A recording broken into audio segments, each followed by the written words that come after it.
The U.S. Supreme Court handed down some surprising legal decisions this week that pleased some and upset others. We'll discuss one of the court's decisions in depth. Which one? Find out on Talking with Henrietta, coming up next.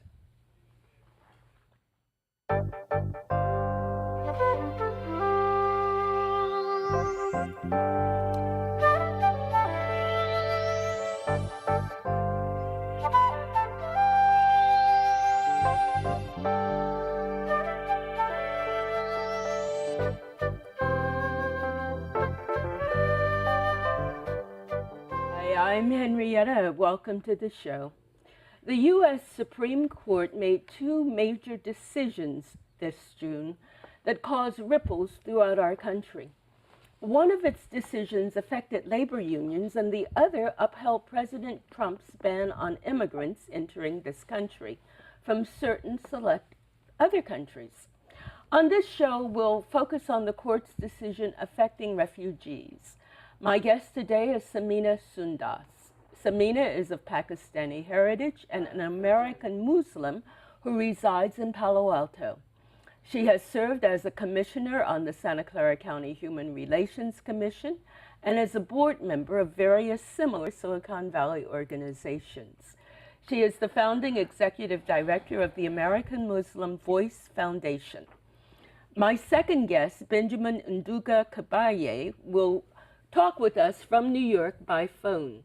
Benjamin is the Research and Advocacy Manager for the Black Alliance for Just Immigration. He has a BA degree from the University of California, Irvine, and a master's degree in public policy from the New School. He was a public policy and international affairs fellow at the Goldman School of Public Policy. Thank you, Samina. Thank you very much, Benjamin, for being with us today. So I talked about the travel ban, and I talked about it as affecting refugees and immigrants from various countries. Would it be fair to say it affects immigrants? First of all, thank you very much for having me as your guest. It impacts immigrants, but this ban was designed specially for Muslims. And as we go back and listen to Mr. Trump during his campaign, that's the one he promised, that he is going to have a total shutdown on Muslim population entering America. Benjamin, can you hear us? Yes, I can. So Benjamin, I said immigrants. Samina says Muslims specifically. What would you say? Yeah, I think that there's a number of immigrants that cause different problems for the white nationalist agenda that's kind of described anti-immigrant sentiment in the United States for the last 50 years or so. Muslim communities are a particular community that is targeted by this travel ban. Excuse me, Benjamin, I'm going to have to... Yes, I think that Benjamin, I'm sorry, I'm going to have the sound up higher so that I could hear you better in the studio. Now, you were saying, go over what you were saying again. Can you hear me, Benjamin? Yeah, I can hear you. Okay, could you repeat what you were saying, please? I needed to have your sound up higher so that I could hear you. Yeah, no, I guess what I would say is that both make sense for me. The Muslim community in this country has been under attack for a while, and the travel ban specifically is targeting that community. And I think we can think of Islamophobia as been a tradition in the United States for about 300 or 400 years, with the beginning of the attack on enslaved Africans who were forcibly converted from Islam to Christianity. But then also we can think of immigrants in general as a community that is under attack by a number of laws, this being one of them. So I think that makes sense for me. So, did you hear Benjamin? The sound is a little bit distorted, but he talked about Islamophobia that's been going on in this country for some years. Would you agree with that? Sure. Islamophobia has been going on in this country for a long, long time. Before 9/11? some before 9/11, but after 9/11, it has really become known to just, criticize Muslims, target them, and especially after Mr. Trump became the president, this has given permission to everybody in America to target the Muslim community, call them anything they like. And this, let's just call this ban what it is. That's why it did not pass in the first two tries, because it was clear this was a Muslim ban. So the Supreme Court decided not to take into consideration what some say the president said when he was campaigning. Do you think that was the right decision, Benjamin? No, that was a terrible decision. Essentially, what happened was that the president said he was making an effort to ban Muslims from the United States when he was campaigning. The initial courts factored that in to point out that this travel ban is really a Muslim ban and is racist and against particular nationalities. The Supreme Court basically ignored that and said he said that as a candidate, but not as president. Therefore, on its face, this ban is not racist, and that's completely false. We know that it is a reflection of white nationalist and white supremacist ideology, and we have to fight that with that understanding. So how do we fight that? Benjamin says we have to fight it. How are you planning to fight it, Samina? So we had another sad news yesterday when Judge Kennedy, Supreme Court Judge Kennedy, said that he's going to retire. And the Republicans are already celebrating because they think that they will have another judge who will totally be thinking like them. So we have many fights ahead of us for women's rights, for minorities' rights, for the immigrants' rights. So there are so many fights that we have on our hands. But the only way we can fight that, if all of us stand together and truly support each other. Until and unless we will do that, nothing will change in America. So did you hear what Samina said, Benjamin? Yeah, I did. I think that all made sense, yes. So she said groups need to stand together. When you talked about fighting the ban, what did you have in mind? Fighting how? No, I think we need a full-force fight around a number of issues, immigration being one major issue, the attack on the Muslim community being a frontline issue. So both companies begin to fight whether with their representatives to make sure that they slow up the acceptance of the replacement budget for Kennedy. People can make a fight now also to support organizations that are filing lawsuits to appeal this decision. I think ultimately, to me, I think fighting back means supporting the Muslim community and the immigrants in your neighborhood, in California in particular.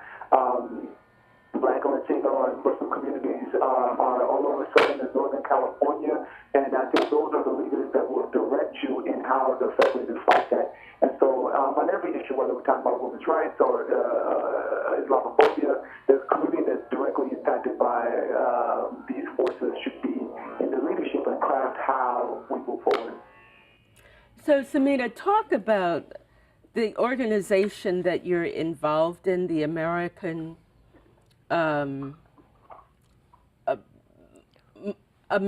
Muslim Voice Foundation. Sure. How did it get started and what do you do? So before 9/11 happened, I used to be involved in a Muslim political organization. What we were doing there was that qualifying the qualifiable Muslims so they can run for public offices, so Muslims would become full citizens. And that work was going great. In election 2000, we had 700 Muslims that ran for public offices, from school board all the way to Congress. In election 2002, after 9/11, there were less than 100. So that work that organization did for 15 years was just wiped out. So I stayed with that organization for 2 more years, thinking these things shall pass, we will get back together, and all this craziness that we have will just pass. But I realized in July of 2003 that things are not getting better, they were actually getting worse. So I thought, okay, the problem is that all of my fellow Americans are afraid of Muslims. Muslims are actually afraid of, everybody else who was coming to the mosque, whether those people are friends or they are FBI agents or they're informants. So the fear was everywhere. So we thought it would be the best idea to just work in the mainstream, educate our fellow Americans with social interaction so they will get to know who Muslims are. So in other sense, we are providing Muslim experience to our fellow Americans so they will make their own minds about who Muslims are, what Islam is all about, and don't listen to the administrations and don't just listen to the media. Benjamin, we've heard Samina talk about the American Muslim Voice. Would you tell us something about the Black Alliance for Just Immigration? Yeah, the Black Alliance for Just Immigration was started 12 years ago, the effort to unite the voices of Black Americans and Black immigrants. And so so much of what is going on now was something that we predicted 12 years ago, but really in the Black radical tradition was forecasted hundreds of years ago. And so when we see Islamophobia rooted in the enslavement of Africans and also anti-immigrant policy, broadly speaking, then not that it's the same, but it's rooted, it gets its roots from this initial violence that created the United States. What you see is that Black Muslims in this country have always understood basic truths about this country, that we are in a country dictated where the laws and policies are dictated by white supremacy. And so, which you can see in our foreign policy, that many of the countries that are being banned, Yemen, Somalia, Afghanistan, I think is on the list as well. These are countries that have had experienced some of the harshest, Syria, some of the harshest kind of outcomes from the war on terror. So we have, this country has always been invested in violence towards Muslim communities abroad, but also internally. And so I've always understood that we must unite Black communities together to make a clear stance for not only for immigrant rights, but also for racial justice, broadly speaking. Do you think that's happening? Well, for the 15 years we've... So the reality is that Black people in the United States have a long tradition of transnational solidarity and movement building, particularly within Black communities, but those have been specifically defeated multiple times, and we're really in the midst of rebuilding those connections because the anti-immigrant sentiment in many ways directly impacts Black Americans in many ways that are often not spoken about. Oh, that's quite interesting. We'll pick up on that in a moment. You were saying, Samina. Yes, so in 15 years, that's what our hallmark work is. What we have been doing is literally building alliances, building coalitions, and challenging and encouraging our fellow Americans to move from fear to friendship. That is our motto. Because if everybody is afraid of each other, then we are never going to move forward. So how we started this work was literally standing by our fellow Americans on the issues that they have, like police brutality was the biggest issue at that time. In Oakland and at San Francisco, I had some African American friends who were just losing their kids. They were getting shot and dead. So we stood with them on that. Then immigrants had the problem. So I went to Washington, D.C. to do advocacy for humane immigrant rights. So we stood with them. So anytime there was somebody who would say, we need some help, we need some Muslims to come, we did that. Like there was a mom who was shot dead in July 2003 in San Jose because the police walked in and this woman didn't know English, so she kept saying, get out to the policemen. And they were telling her, drop your weapon. And what she was holding was a knife. The knife and, peeler combination. Yes. So she didn't understand that. So rather than just, disarming her, these policemen shot her dead in her home. If you're not safe in your home, where will you be safe? So then we had coalition for that. So we have literally been working together with any community who is targeted. So you talk about, Benjamin, you talked about uniting Black people in this country and immigrants. Say a little more about that.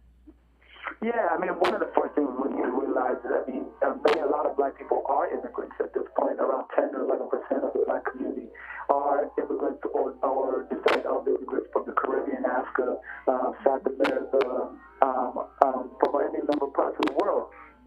And so really part of what we do is we explain, particularly in Black American communities, how anti-immigrant policy is a direct attack on Black American communities.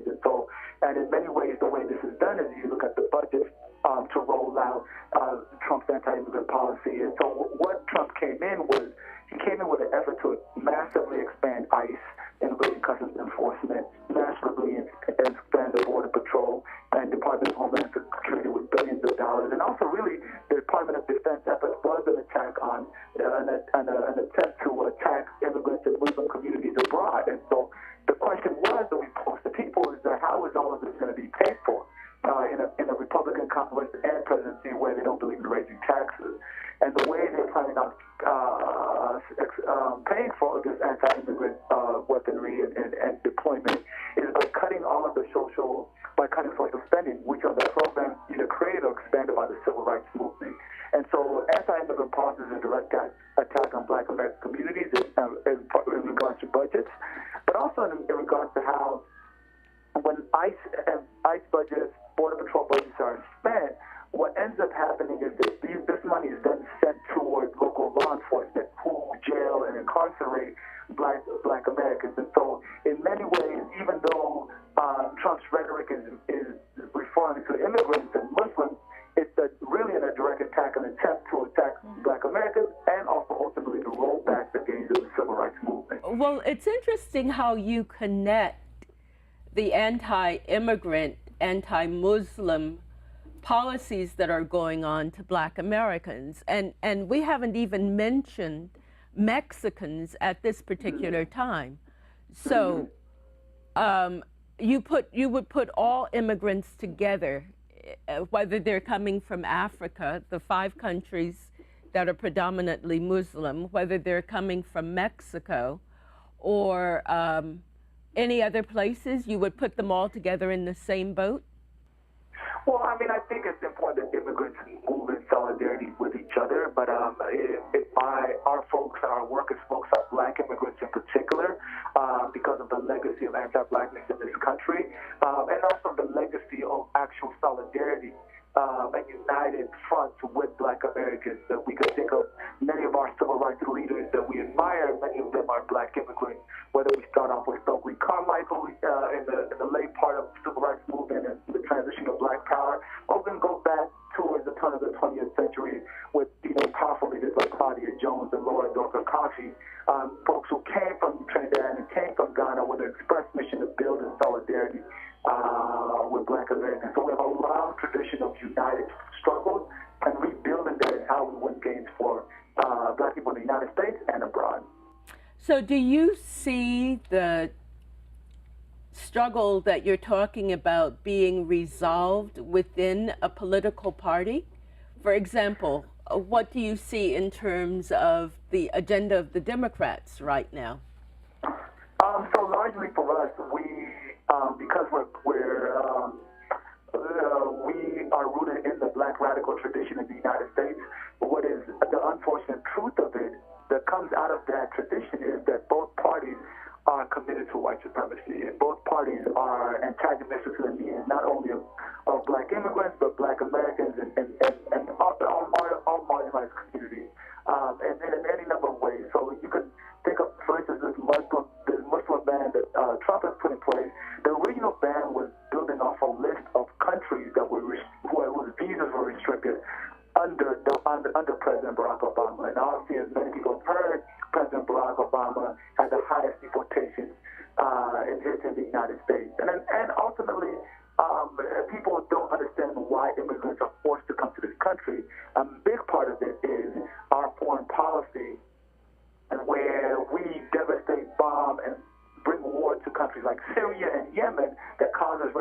crisis, and those people then are forced to come to the United States, where we treat them deplorably. Or we can even think of Central Americans, where in the 80s, Ronald Reagan's drug wars led to about 300,000 deaths, which created this, crisis of immigration coming to the United States. So these policies are all, bipartisan efforts that are attacking our communities. So I would like to hear Samina. Samina, do you have any comments in terms of what you've heard? So I want to go back a little bit, and while Ben is saying solidarity between only Muslims and Black Americans and from outside the country, I actually stand for all immigrants, because this is a struggle for everybody. Right now we have one of the most horrible disasters on our hands through, dealing with Latin Americans, and then, Mexicans coming into the country and their kids are being taken, kidnapped. In my mind, they're kidnapped. If their parents don't know where the kids are, they're being kidnapped. So they're put in cages and separated. My heart just pains just as much for them as it would be for African Americans or for Muslims or anybody else. And you might be surprised that my organization's mission includes building Martin Luther King's beloved community. I'm a Muslim woman. I never heard of Martin Luther King until I was here and until all this craziness was going on. That's when I learned, because I was telling a friend of mine what I feel like I need to do, bring everybody together and then, build a beloved community. And my African American friend got scared, and I said, "What's wrong?" She said, "Be careful, you will be shot dead." And I said, "Why?" And she said, "Because that's what Martin Luther King was doing." So then I just went back and learned about Martin Luther King. So this was amazing. I don't know why we dropped his dream. And that's the dream that needs to be revived. Well, I think the dream might have been dropped because everybody didn't share it. I wouldn't say it was dropped, I mean, it's not alive the way he talked about it. He talked about it every time. He included everybody in his dream. So that's something that we need to revive, and we need to recommit to it. So Benjamin, you might have heard Samina saying that Dr. Martin Luther King involved everybody in his dream. Now, you're talking about a coalition of various groups. Is that an inclusive coalition? Yeah, I think that our first step is kind of bringing together Black communities, and from there looking to see what solidarity would look like with all immigrants, people of color, and working class poor people, and particularly Muslim communities, based off this particular conversation. So yeah, it's a broad global conversation. So in the news today was the story of the head of ICE in San Francisco who resigned, and he was giving an interview today when ICE officials, or maybe FBI agents or government officials, knocked at his door, and he said it was intimidation. And it was designed to keep him quiet, which is why more people aren't stepping forward. So do you fear a crackdown in terms of what you're doing? I don't. Why not? Because, if you just be afraid of anything, that's death. So to me, as a Muslim, I believe I'm going to die one day. And it's already predetermined. God knows how I'm going to die, when, where, and everything. If I truly believe in that, then there is no fear. That frees me, and that's why I have been standing in the front rows with all my fellow human beings, standing with them and speaking loudly, because I'm not afraid. What is the worst somebody could do? Kill me? Benjamin, did you hear Samina? Yeah, I heard Samina, and I think her words are very powerful. I think what we're facing is a reality that under a white nationalist agenda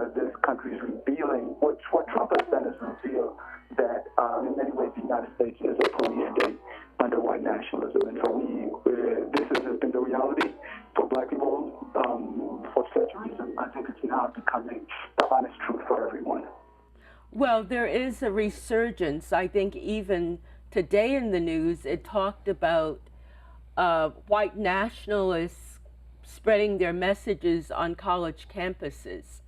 And students on campus need to be aware of the messages that are going on. So there is a struggle going on, obviously, between two different opposing views and ideologies. What do you think it will take when you talk about a coalition of black and brown people and poor white people? What do you think, Benjamin and Samina, it's going to take for the ideology that you believe in to be successful? Benjamin. For us, I think what it will take is mass civil disobedience on a scale we haven't seen just yet. I think it takes not just only civil disobedience, but really people coming together to take care of each other. It might mean deportation defense to prevent people being deported. It might mean defense against incarceration. It's making sure people have their needs met, housing and food. Like if communities are able to address their needs, this will be able to create the necessary infrastructure for the radical change that's necessary. So I totally respect, Ben, what he's saying, that, the history of people killing African Americans, especially the young men. I will never forget when I learned my best friend, who's African American, whole family, was having a boy. She had the ultrasound done, and she came home, and she was so sad that I couldn't believe. I thought there was something wrong. So I asked her husband, I said, is everything okay? And Bob said, yes, we just found out we are having a boy. And to me, it was a shock to see her so upset. She already had beautiful twin girls. So I said, why are you afraid? Why are you not happy? She said, Samina, you don't know what happens to black, cute kids when they grow up. Benjamin? Yeah, I think the reality of state violence has been coming down on black people, black women, black queer and trans people. What we're facing the complete onslaught of the entire black community, and that's been the reality since we were forced to come here. And it's now manifested in different ways with immigration as well. Black immigrants facing some of the highest levels. The highest levels of criminal alien deportation and detention. And even now on the border, as we see people, family separation, some of the highest levels of border crossing now is black immigrants from the Caribbean and Africa coming across the U.S.-Mexico border, which in California you all will see more of as many more people are trying to find their way to some basic needs of safety, but coming into the hands of Border Patrol and other state agents that are going to meet them with state violence. Well, we're seeing all of that happening, but what the pro-Trump supporters would say is that these crackdowns are keeping crime out, that the immigrants and the refugees are bringing in crime, and what we need to do is have a waiting period so that we could investigate everyone to keep criminal elements out. So what would you say about that, Samina? So, I would say to those people, can you please go check the history of the world? Who has created more crimes against humanities? And it is not black people, not immigrants. It is white people. Check all the wars, all the killings that have been going on. So to say that, it is totally wrong, and the facts don't match up with that.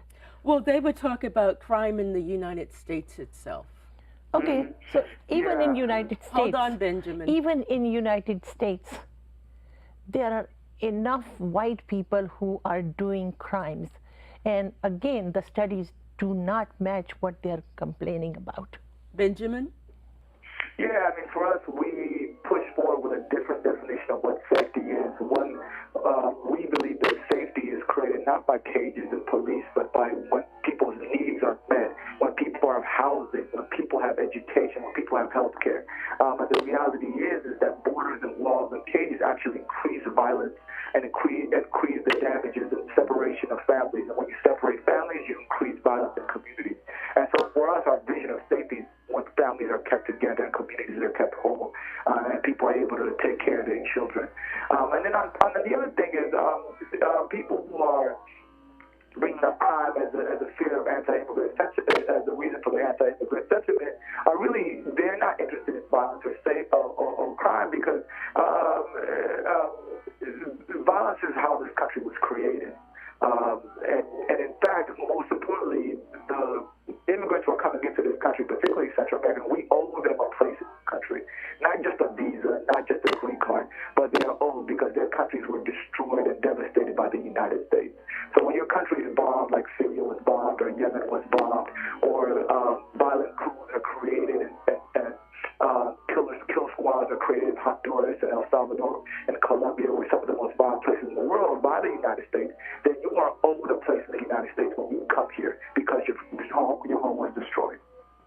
So how are you going to convey that message to most Americans? It just so happens polls show that the majority of people in this country were against the separation of families. But other than that, many people, and I can't talk about the latest poll, would support Trump's policies in general, especially if the economy is doing well. Money isn't everything. And the thing is that Trump's policies are going to impact the white people too, because his family is just taking all the money. Those people cannot see that right now. Once everything is proven what this family is doing, I think then their eyes will be open, and I will feel sad for them at that time. But the thing is, you were asking before the crime in United States. Crime against African Americans were done in United States. Crime against Native Americans were done in United States. Crime against the Chinese were done here. Against the Japanese was done here. And now the Latinos and Muslims, we are just new kids on the block. So yes, again, history proves white men have created more crime.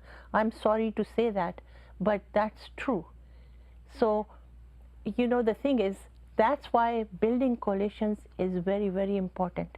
If all of us stand together, we should just become a majority, and then we should truly show white people how to treat other people who are minority. And with love, with respect, with inclusion, with equal treatment, with equal respect. That is the goal. And that's why human beings were created differently. Because in Quran we are told in Surah Hujurat, verse 49.13, where God says, "O mankind, we created you from a single pair and divided you into tribes and nations, so you may get to know each other, not that you despise each other." So God could have created all of us in the same brush, make us all white or all dark or all whatever he wanted to. But he created this beautiful diversity to have interests, so we really get to know each other. And I really hate it when people say, "Oh, we should tolerate each other." Please don't tolerate me, because I tolerate DMV line, I tolerate strep throat. Some people unfortunately have to tolerate cancer. But human beings are supposed to be cherished, and that's the goal we need to have. Benjamin, any comments? Much of what she said I resonate with. I think that we're in a situation where our communities have to come together to resist the agenda from the federal government, but also the local government. The unfortunate reality is that not only was these recent attacks on Muslim communities coming from decades of policy, but also locally in a lot of local areas. What you see is local law enforcement used to deport immigrants, and jail systems used to communicate with ICE and tell ICE when people are going to court to facilitate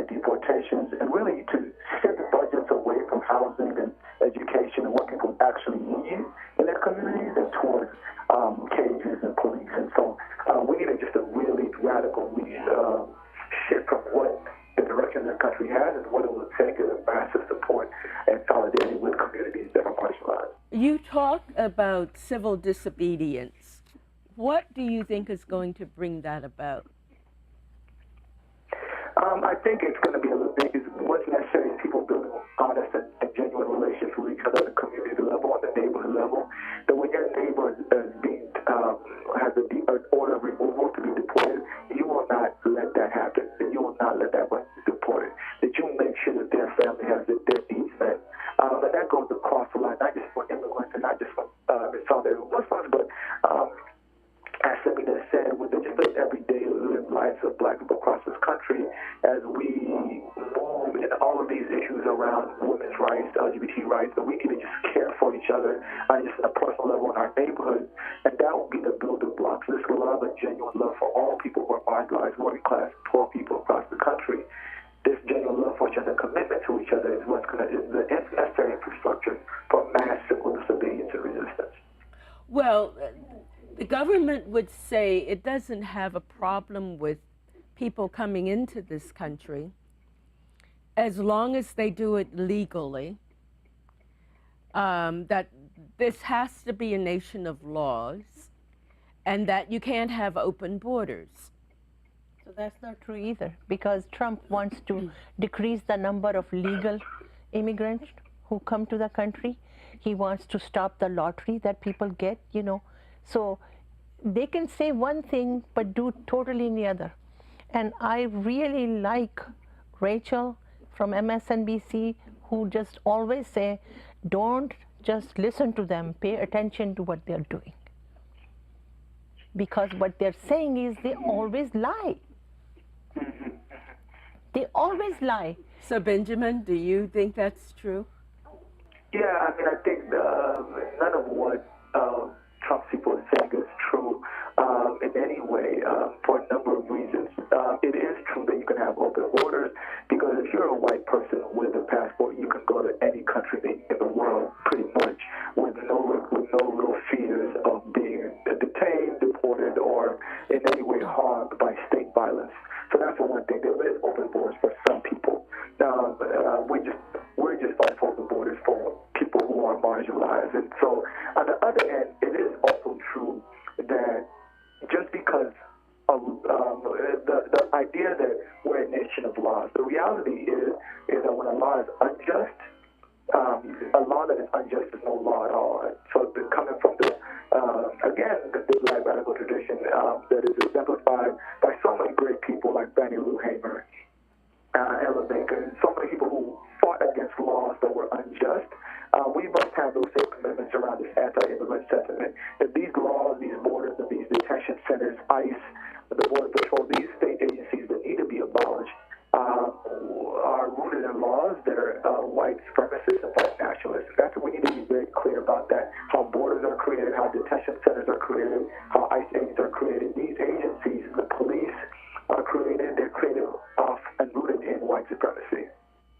So as you talk about people coming together for better housing, for better jobs, the statistics show that there are more and more people falling into homelessness. The bread lines are increasing. Students who go off to school to get an education have increasing debts. So there's a lack of affordable housing. So how are the things that you're talking about to be accomplished, given the circumstances of where we are right now? Yeah, good question. So first and foremost, the reality is that we don't have a scarcity of housing. We actually have more than enough housing for anyone that needs it. What we have is a scarcity of political will to address the needs of those who are in need and vulnerable. And so whether you're in California or New York, where I'm at, or whether you're in the Midwest or in the South, the reality is that we have plenty of housing to address people's needs, but under capitalism, people can only get housing if they can afford it, not because they need it. And so we need to shift how we think that these are basic rights that everyone deserves, not because they can afford it, but because they're a human being. You should have housing because you're a human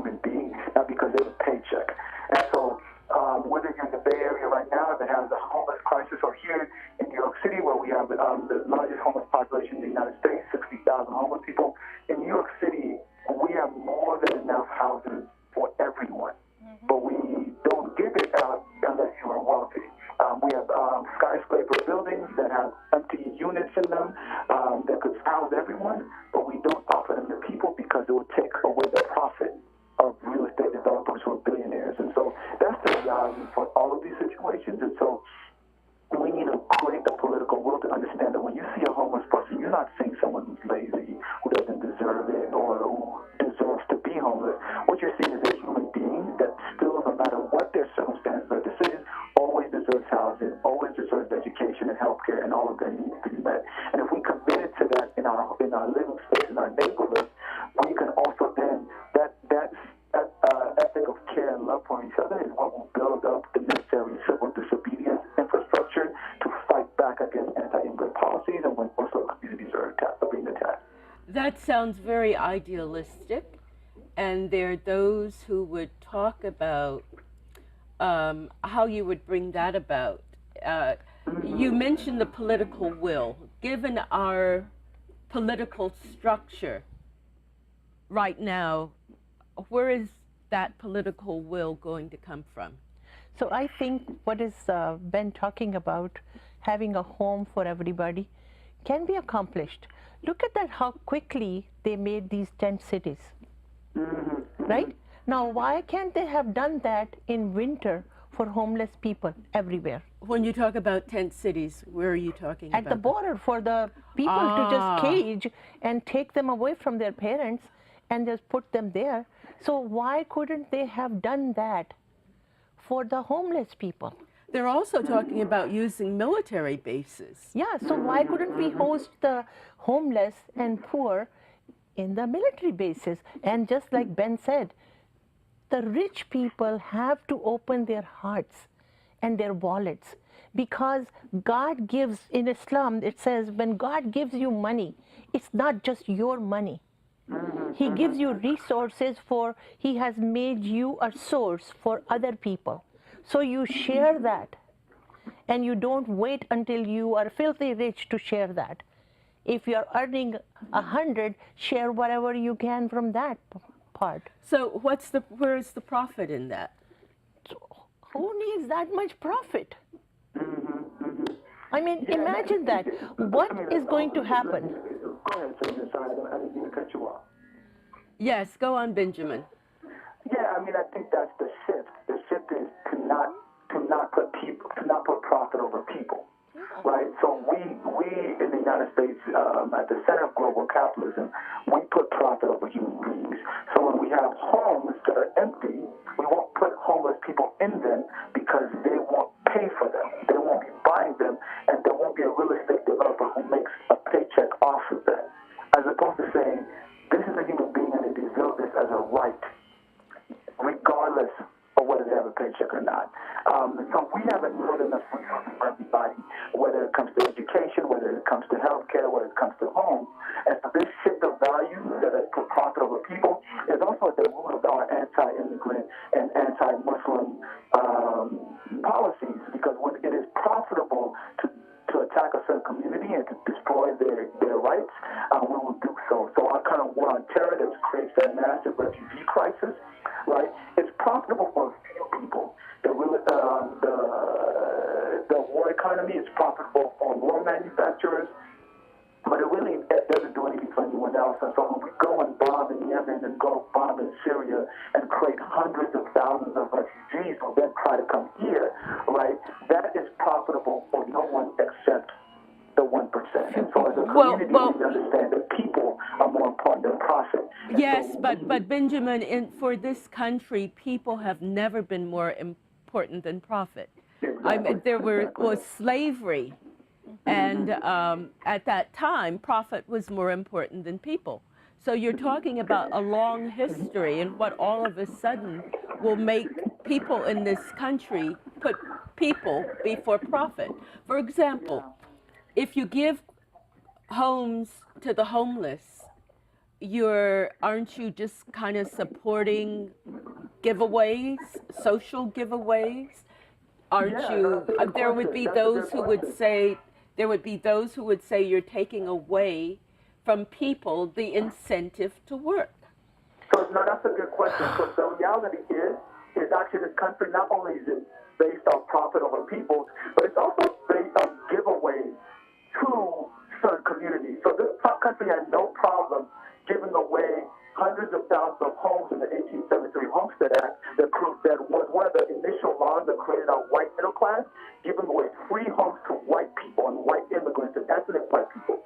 This country had no problem giving away homes and education to ethnic white communities during the New Deal, right? When people got homes, land, education, healthcare, all of these need to be met free without any question about their hard work. And so the creation of the white middle class, the same people who are against immigrants now, who are against the Muslim community now, they have everything they have is a consequence of free giveaways. This land that was taken from Native Americans was freely given to ethnic white communities. And so the reality is that this country actually has no problem with a welfare state, or really even socialism for that matter. It's only really based because of white supremacy. It has a problem when those things go to black people, when we see Muslims come to this country. So we need to shift how we understand how this country was created. That not only was it created with profitable people, which we need to shift, but it was also created with giveaways to white people.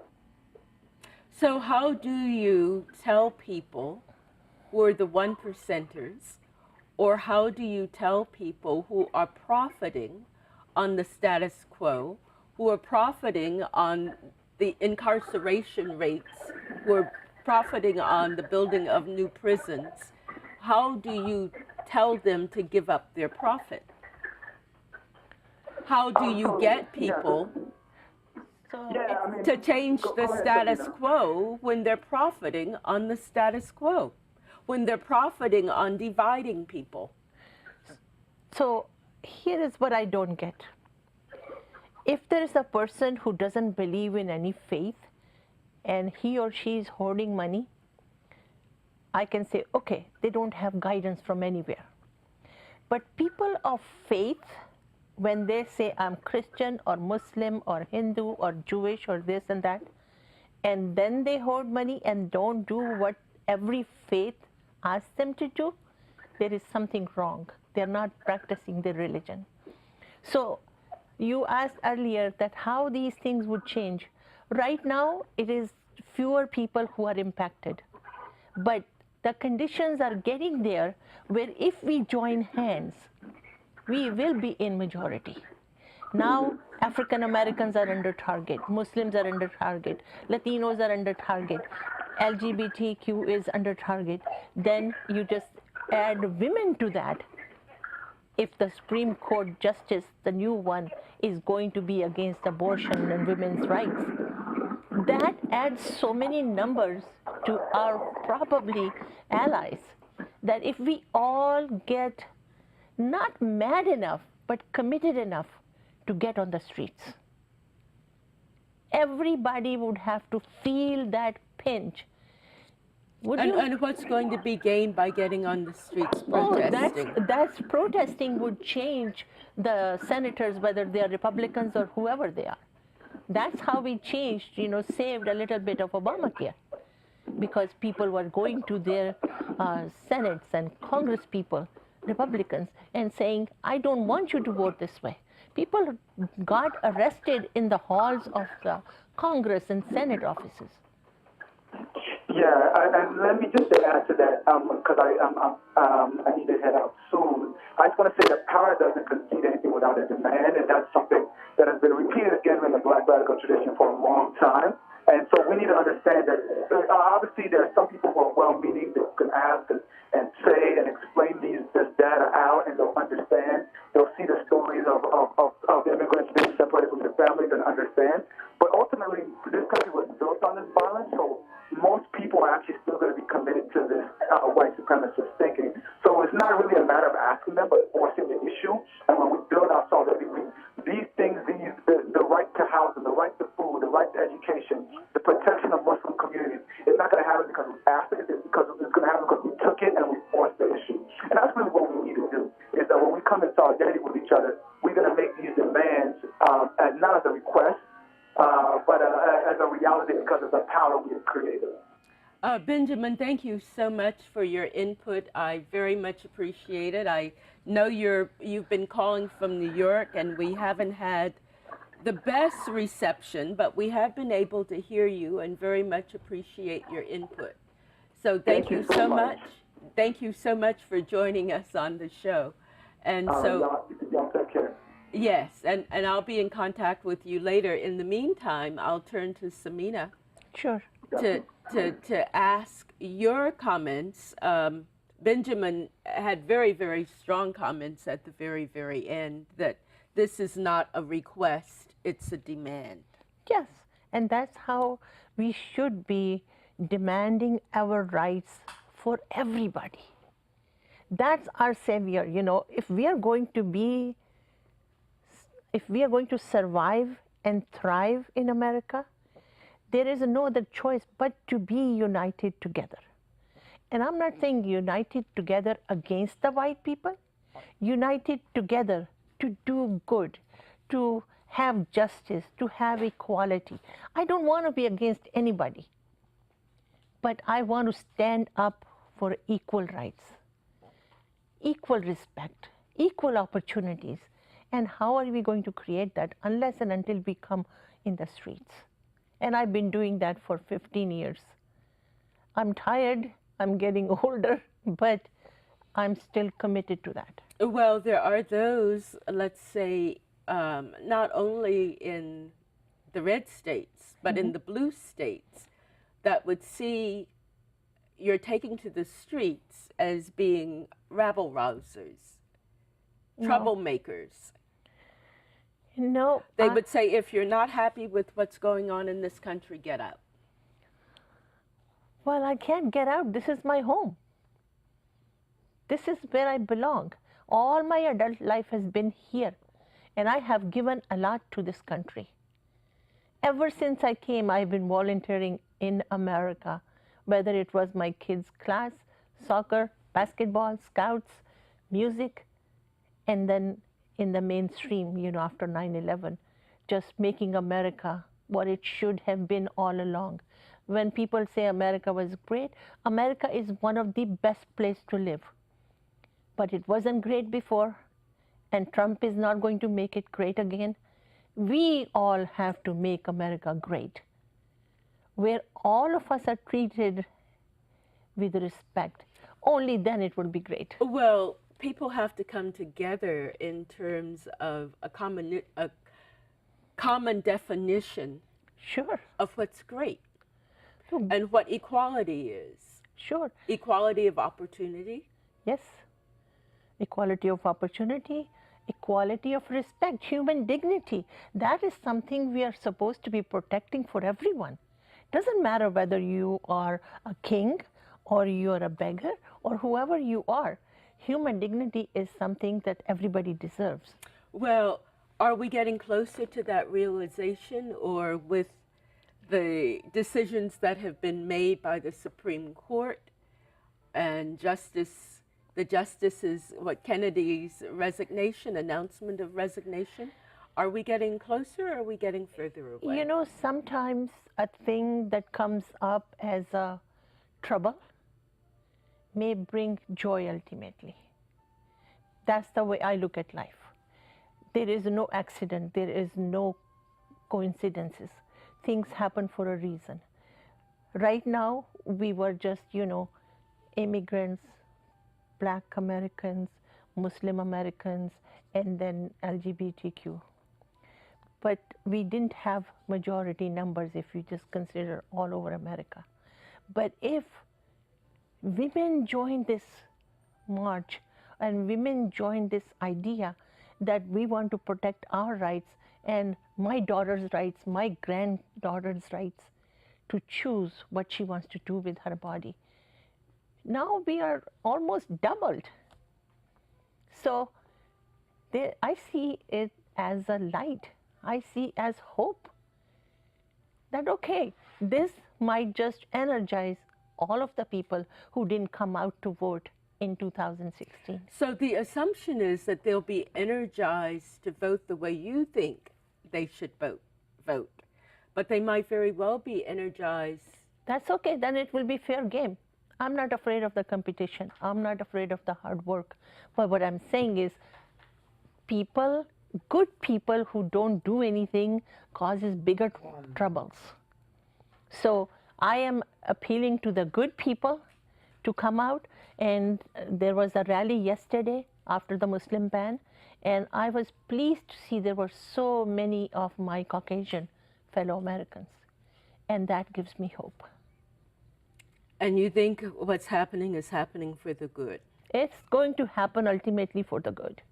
Well, I'd like to thank you, Samina. I'd certainly like to thank Ben, who's no longer with us, for sharing your views on what's happening in our country, what's happening with the ban, what's happening in immigration, what's happening with women's rights. And it's certainly a lot to think about. And I'll give you the last word in the 30 seconds that we have left.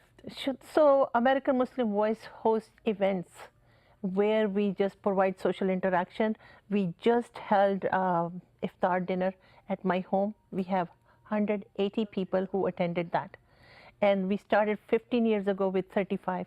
Our next event is September 11th, Peace Picnic and Prayer, and that would be at King Plaza in Palo Alto at 7 o'clock. Well, thank you so very much. I think our 30 seconds got longer.